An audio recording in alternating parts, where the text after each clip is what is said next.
Extraordinary scenes in Germany today, where we saw the Bayern board face the media saying that they'd had enough of disrespectful reporting. Rummenigge saying, "I'm lost for words over what I had to read about Manuel Neuer. If I have to read old boys football about our centre-backs, Hummels and Boateng, then I can only say one thing.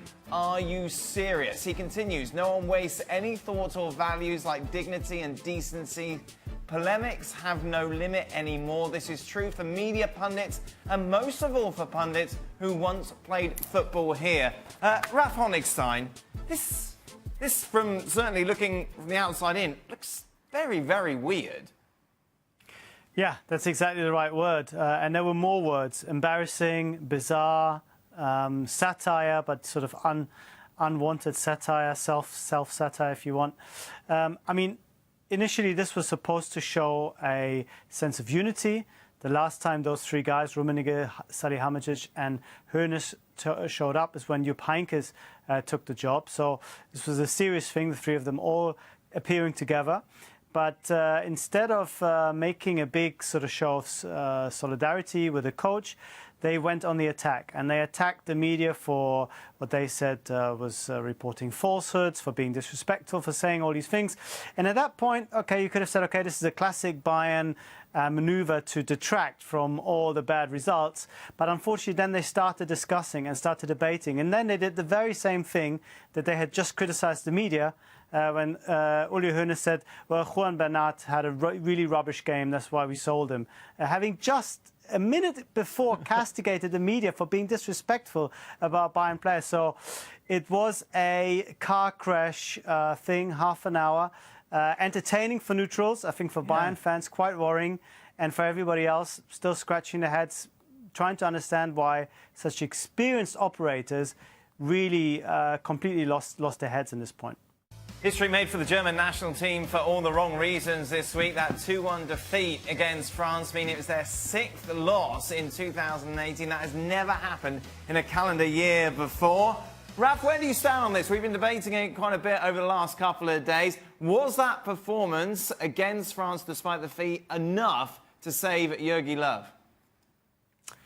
Yes, it was enough because the German FA are not willing to pull the trigger. He's got at least, very least, until the next two games against Russia and the Netherlands in November. Then, if something horrible happens, they've got 4 months to find someone. They're not going to now scramble around getting rid of him. And I have to tell you that, by and large, and really this is throughout the media, whether broadsheet, tabloid, they all felt that yes, it's taken him far too long to make changes. Yes, he did all the things he should have done already at the World Cup. But the fact that he's doing them now, and the fact that we can't even think as journalists or even in the public of someone else who'd come in and conceivably do a better job at this moment, is enough for him to stay. And the dressing room, I think most crucially, still feels he's the right man in charge. So he's still got the backing of all the important people, including, I think, most of the fans as well. What about Ralf Honigstein? I honestly cannot come up with a name. If tomorrow Jogi Löw says, I've had enough, or tomorrow the German FA feel, that's it, there is no German coach on the market or off the market that is available. There just isn't one. And I don't think the German national team is in such trouble that they now need to rip everything up, start with completely new players, completely new managers, and start from scratch. I don't think it's that bad. I think Löw, as he himself admitted, made some mistakes. But the fact that he realized them, the fact that he's beginning to rectify them, I think is enough to warrant sticking with him a little bit longer. He's then got the Euro qualifications to look forward to. And then I think Euro 2020 is going to be his last tournament, in inverted commas, because he really then needs to deliver. But at the moment, it's not too broke, I think, to warrant a bigger fix than it already is happening. Hello, welcome to Extra Time. Shaka, what an evening you have tonight. I do. You're playing soccer at 1 o'clock in the morning? 1 o'clock in the morning. Till 4 o'clock? Well, I don't have to stay there until 4, but I'll play for a couple hours. This is like a soccer marathon? Yeah, my daughter's club team has a soccer-thon where there's games going on for 24 hours. Wow. 1 to 4 is parents. That is the short straw, isn't it? Yes, and I've got 2 kids, so I'm going to do 2 hours. Oh, Then nice. what? What are you going to do? going to play out in the field. Show Are you going to be goalkeeper, Shaq? Or? No, I'm not. Wow. I'm an outfield player. Is your half marathon has stood you in good stead for this? Well, yes, my toes are a bit worse for wear, but Are you going to play up front? no, I may sit in midfield and, dictate the pace of the game. Well, literally sit.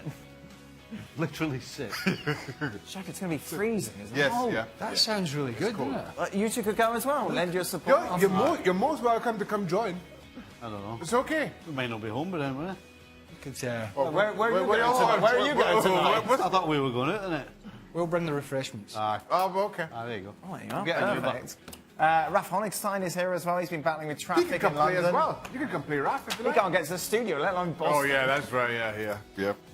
Raf, what Bundesliga have to do to be relevant again? Even Ligue 1 is back on the map thanks to Neymar and Mbappe. Oh, wow, fight it all. Okay. I mean, look, the league is relevant to the people who support the clubs. Of course, you'd love to see more international visibility. I think that that's down to performances in the Champions League.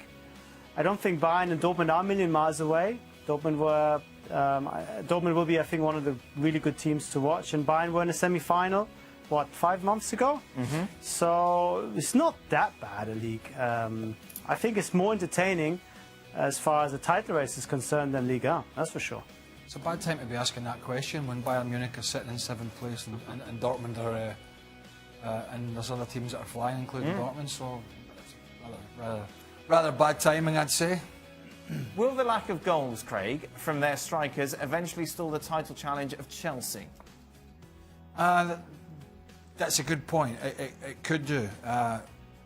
Primarily if Eden Hazard goes off the boil, which it doesn't look as if it's going to happen, but he could pick an injury up, or maybe a manager might put a man-to-man job on him, because he is the catalyst for everything that they're doing well. There are other good players, of course, like Barkley's been playing well and Jorginho's been playing well, etc. But you're not going to win a title if your striker, if you have two out-of-form strikers. I'm not saying Giroud's out of form. Giroud's not an out-and-out goal scorer. There's other parts to his game, but Morata's out of form. For sure. Steve Nicol, is this Jose Mourinho's last trip to Stamford Bridge as United manager? Yes, I would think so. I don't expect him to be around at the start of next season. So unless they get a cup draw, then yes. You agree, Shaq? Yeah. I'm not sure how it turns around for Jose Mourinho at this point. The speculation that whether he'd make it this far, I don't see him making it much further in terms of Stamford Bridge visits. What is your dream Champions League final this year, Shaq? Hey, where'd you pull that I from? know. What's the question? My dream. I haven't even thought of that. Bit early doors, that, isn't it? Well, Which future? What, 2020, 21? What year? don't be silly. It's all Well, you never said. for this year. I never heard you. PSG, Man City.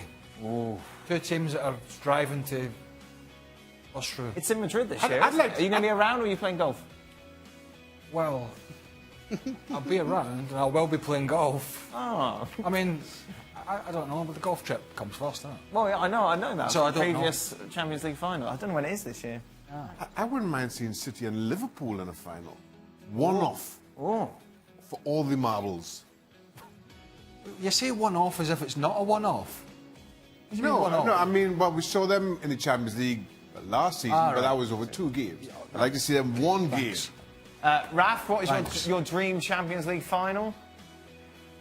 I have a dream, and the dream is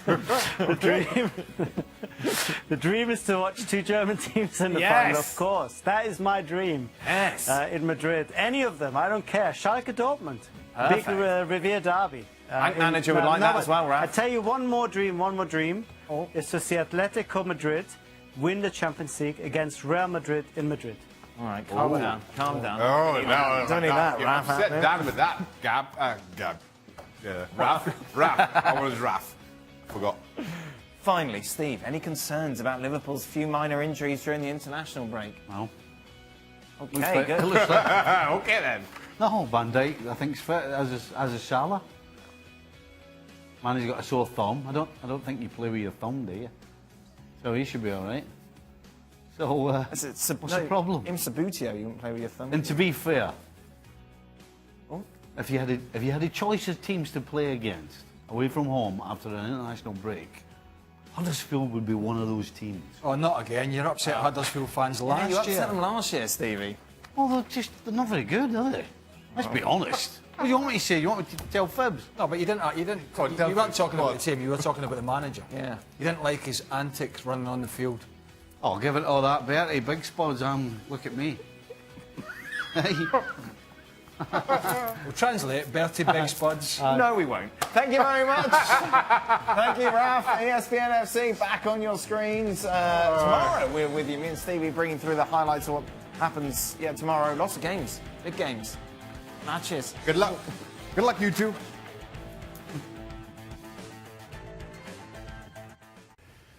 So Julian Lopetegui is still in charge at Real Madrid, but he's coming under pressure. Now, to help him out here at ESPN, Craig Burley has decided to supplement the Real Madrid squad with one or two Galacticos. Well, that technically I've not decided.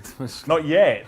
We don't know who is going to help. I've been given some options here. Is that Okay. nothing to do with me? So to help save Lopetegui's job, who would be best suited to sign for Real Madrid? Which Galactico would help save Lopetegui's job? Start off with Raheem Sterling. I mean, obviously, he is under pressure. Look, and there's been talk about players. You know, with all respect, I wouldn't put Raheem Sterling or Robert Lewandowski down as a Galactico. As much as I'm a big admirer of Raheem Sterling, and I have been of Robert Lewandowski, although I think he has tailed off a little bit.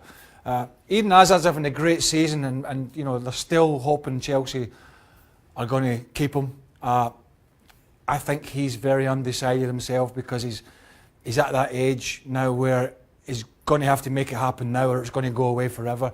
But I think Real Madrid are probably waiting to see what happens with these two, with potential for these two before anything happens with anybody else. If I had two choices out of the lot of them, I would go for Neymar and I would go for Kylian Mbappe. Now, is the likelihood PSG going to be able to take two from Real Madrid, take two from PSG in the space of 6 months or at the same time? It's unlikely. But if I could, and I was under pressure, and I needed some game changers, forgetting the antics, I would go for arguably one of the best, and certainly going to be the best in the world very soon, and a guy who, when he puts his head on, can just get the job done. Those two, I think they'll go for. I think they'll end up getting one of them next summer. I just don't know which one it's going to be. Final question, and it's the same question that I asked you in a piece we did about Bayern Munich. At the end of the season, will Kovac still be there? Will Lopetegui still be at Real Madrid at the end of the season? Well, in the current climate, the answer would be no. But he's got time to turn it around. But as you know, at Real Madrid and at Barcelona and clubs like this, particularly Real Madrid, you've got to turn it around quick. So I saw them in pre-season. I thought they looked great, and they have looked sharp at times this season, and it's tailed off a bit. They're under pressure now, not scoring goals. He needs Benzema and Bale and all these players. He needs Isco fit. Isco's been missing, which has been a big part of it. I don't know, Mark. I don't know. He needs to get results or he's out. It's as simple as that. So it's a 50-50 call when you're working for Florentino Perez and you're working at that club. Might be hard for you and me to dip into our pockets and help with these two Galacticos. Can we ask Stevie Nicol if he'll help out financially for us? He said he will do it if both of them are going on a Bosman.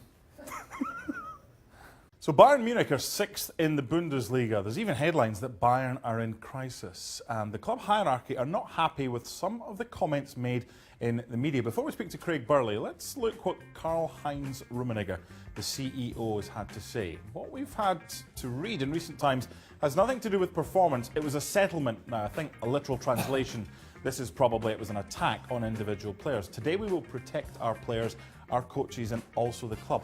Craig Burley, why does Rummenigge even feel the need to even comment on this? I think maybe some insecurity around the appointment of Kovac, potentially, who is increasingly under pressure. But, you know, Bayern Munich will come out of this slump. How successful it's going to be, I don't know. How long Kovac will be in charge, who knows. But they're very prickly at the moment, these people. I mean, this is a club that has had a lot of success, but it's also a club when you're talking about protecting coaches that threw Ancelotti out as soon as things started to turn sour with results and with rumours that the players were not happy with training. They just outed Ancelotti, brought Heinkes back in the short term. So I don't get it. The German media are having a field day at the moment because the national team are going through a bit of turmoil. So you've got Jogi Löw getting stick, you've got the players getting stick. We've had the Ozil shenanigans, which was on the German press. Now the media are going after some poor results, rightly from Bayern Munich. Why would the media not do their job in criticising individuals and the club itself? Bayern have won the last 6 titles. Now, there's a strong likelihood they're going to win 7 in a row, but the recent form isn't good. So these comments, when you've not had negativity around your club for a while, is there some sort of sense of entitlement and a kind of they don't like it up them? Yeah, it's almost like saying there, listen, we are Bayern Munich, we are the most successful club in Germany. How dare you criticise us? We're going through a tough time. We have a young-ish, inexperienced manager, so let's not go there. But when you take this job, as Kovac has done, and when you're in the board of Bayern Munich, you have to accept the criticism when it comes. The scrutiny in Bayern Munich is above every other club in Germany. And when you have a downturn, and this is a downturn at the moment, what do you expect the German media to sit back and wave the flags and say, oh, well done, Bayern? I mean, it's good for the league, don't get me wrong. Yes. And it's a great storyline for the American, German press boys. But quite frankly, it shows Rummenigge and one or two others in a terrible light. Just finally, a 2-part question to end with. Part 1, do Bayern win 7 in a row? And part 2, if they do, is Kovac the man who guides them to 7 in a row? That is a good question. I think they will win 7 in a row. I get the feeling again, Kovac might not be the man at the end lifting that trophy up because there's some big Champions League games still to play. And like Rummenigge said, we back our coaches. Well, we'll see if he does, because if they have 2 or 3 more bad results, we'll see if that sentence rings true. I get the feeling things are going to change again at Bayern, and we're going to see more instability in the managerial hot seat. Yeah, we've seen this movie before, Bayern not starting particularly well. Even last season, when Dortmund started well, and we know how that played out. It's just that if you have a go at them, though, they've not been too happy. Serie A predictor along with Craig Burley. Let's start with Roma against Spal. What do you think? Well, Roma at home, I think defensively they're not the best, but I think going forward they are, so I'm going to go for Roma. Yeah. First two, I don't think are going to take that long. Particularly at home. Yeah. Juventus taking on Genoa, who sacked the coach after their best start to the season since 1926. That's what they do in Italy. Yeah, it seems a bit strange, but Juve at home, obviously a very strong squad this year again. Not difficult, I don't think. Let's get to some good ones. Udinese, Napoli. I'm going to go Napoli. Away win. It's a big win for them. Get some momentum and keep some momentum. I like what Ancelotti's doing in there. They're a very good side, very pleasing on the eye still, and a real threat going forward. They've done a really good job, Udinese, of redoing the Friuli, and it's just under 30,000 now. It'll be packed, but I think Napoli will win that one. Parma, good bit of form. They won at Genoa. That cost Ballardini his job. 9th against 4th place Lazio. I'm going to go for a draw. Okay. Okay. Because too tight to call? Because Lazio are the better side, in my opinion, but Parma are the home team, so I'm just going to sit on the fence. I'm just kind of loath to agree with you. I'll stick a draw as well, because I'm not going to agree with you on this just last copy one. me. No, whatever you do, we're leaving the best till last. Milan derby. Yeah, I mean, I've been fortunate enough to go to one of these at the San Siro a few years ago, and it was better times for both clubs, but still that rivalry is still there, and the hostility within the stadium. I've picked AC Milan to finish 4th this year, which is a bit of a long shot.